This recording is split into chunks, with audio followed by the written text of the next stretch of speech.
Caríssimos fiéis, seminarista Rafael, podemos assentar um momento.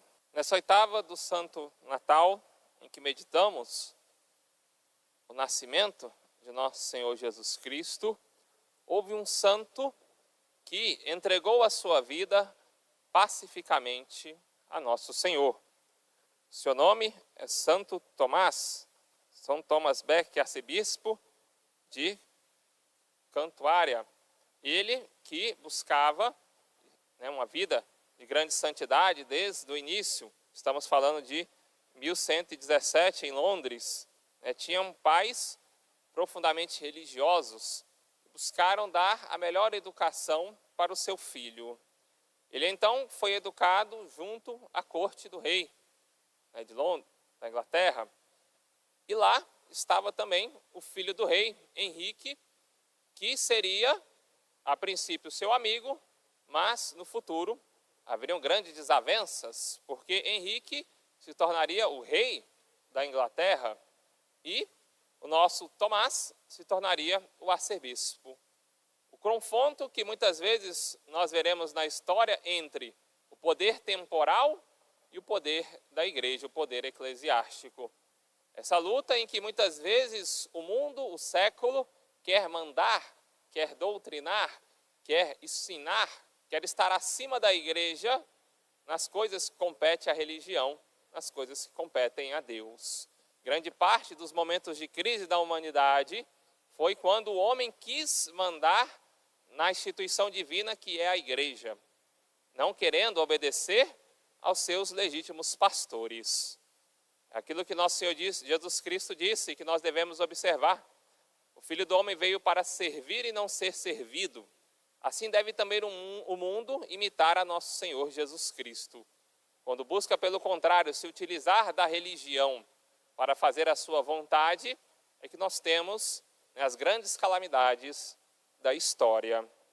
Pois bem, as duas histórias desses dois homens vão se cruzar após Henrique assumir então o reinado na Inglaterra, vai nomear nosso Tomás como chanceler, ele que tinha fama de ser homem reto, homem puro, homem de grande piedade, sobretudo de grande justiça, amante da verdade, foi então nomeado, com muita dignidade, para esse cargo de chanceler.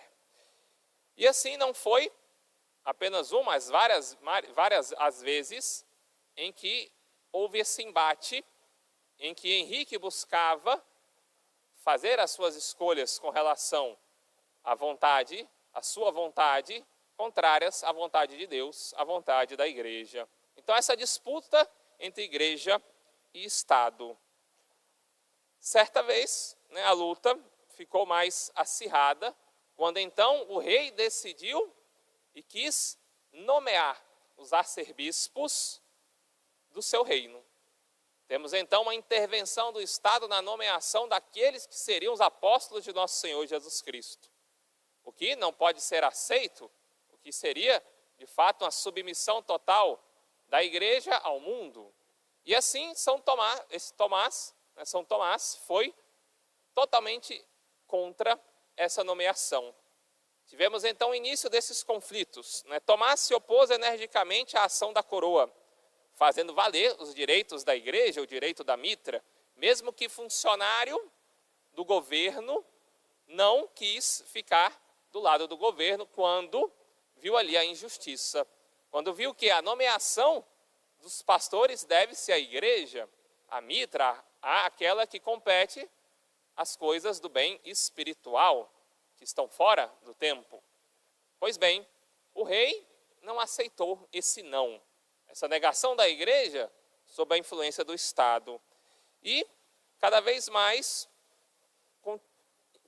aumentou essa disputa entre igreja e Estado, a tal ponto que o nosso São Tomás teve que fugir para a França. Foi bem acolhido na França pelo rei católico, diante de tamanhas desavenças que ali haviam ocorrido, e foi, então, acolhido também pelo Santo Padre, o Papa, que confirmou a sua nomeação para ser o arcebispo de Cantuária, de estar ali, defendendo os direitos da igreja diante do imperador, diante do rei. Após essas desavenças, eis que o rei Henrique e nosso Santo Tomás sentam e colocam as suas diferenças de lado. Por mais que o rei o visse como contrário às suas vontades, a amizade de infância teve o seu peso. Fizeram, de certo modo, as pazes apesar das diferenças.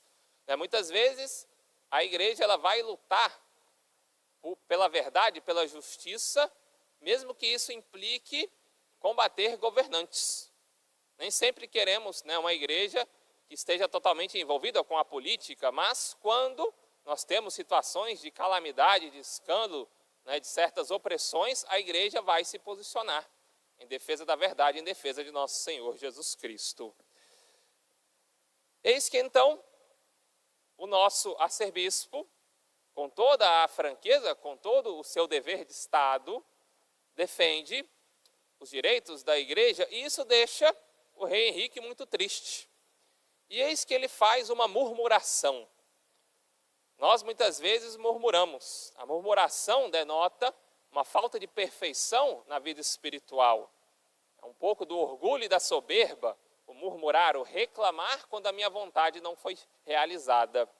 Então, o rei faz a seguinte murmuração: será que no reino não há nenhum homem que possa dar fim à vida deste bispo? Ele não ordenou, ele murmurou, ele reclamou que o arcebispo colocava empecilhos no seu reinado, no seu governo. Essa murmuração foi ouvida pelos seus súditos, que secretamente se organizaram e foram até a catedral do nosso santo para martirizá-lo. Estava ele então rezando quando os sacerdotes viram que se aproximava uma grande esquadra de soldados. Atemorizados, quiseram fechar a igreja. Mas, semelhante a nosso Senhor Jesus Cristo, neste ponto, São Tomás não fugiu. Disse pelo contrário: a igreja não é uma fortaleza de guerra, mas o local da conversão dos homens. Se estes querem entrar, que entrem. E então, vestiu-se como preparado para o martírio, entrou em oração e os soldados adentraram a igreja. Chegando então ao presbitério, ele, diante daqueles soldados, reconheceu que estava ali o momento da sua morte e disse que não iria fugir e que não iria retirar as suas palavras. Toda a defesa à igreja de nosso Senhor Jesus Cristo, nem que isso lhe custasse a vida. Antes de terminar as suas palavras e as suas orações, foi então martirizado pela espada, de modo que o seu sangue escorreu sobre todo o altar. Ao saber da notícia, o rei Henrique ficou profundamente triste. Ficou prostrado, imóvel, durante dias e resolveu fazer penitência. Fez uma peregrinação em jejum por mais de 3 dias, sem nada comer e descalço, vestindo trapos, mostrando assim um arrependimento por aquela murmuração.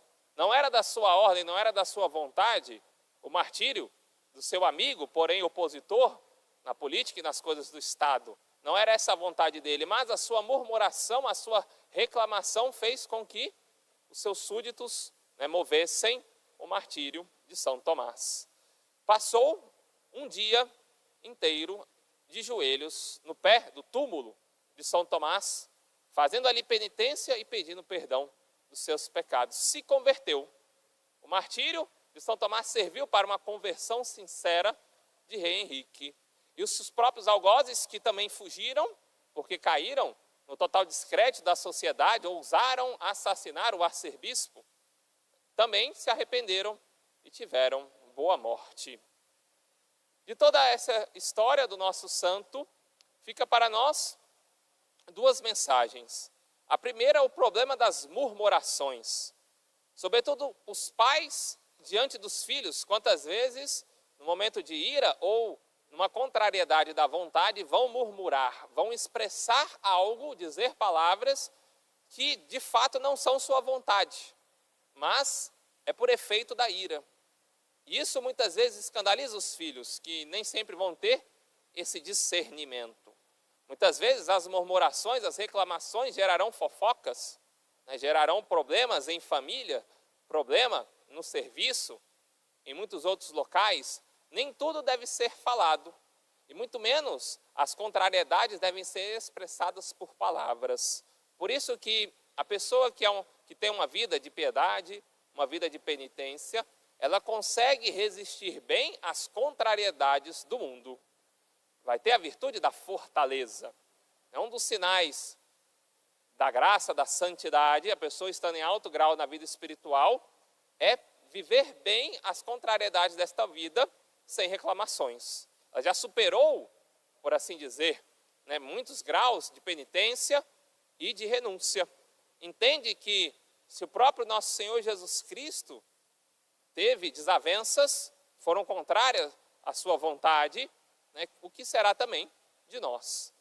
E uma outra mensagem é justamente a tranquilidade e o pacifismo de São Tomás. Nós temos que ter essa paz dentro dos nossos corações, mesmo nas tribulações. Nada pode nos perturbar. Se estamos, na verdade, se estamos caminhando com o nosso Senhor Jesus Cristo, temos que ter essa tranquilidade. Estar dispostos a tudo sofrer e padecer por amor de nosso Senhor. Não negociar a verdade em busca das amizades, mas pelo contrário, converter os homens na defesa de nosso Senhor Jesus Cristo. São Tomás, então, interceda por nós, para que sejamos firmes na fé e que tenhamos toda a caridade na busca da conciliação e da conversão dos homens para nosso Senhor. Louvado seja nosso Senhor Jesus Cristo. Para sempre seja louvado.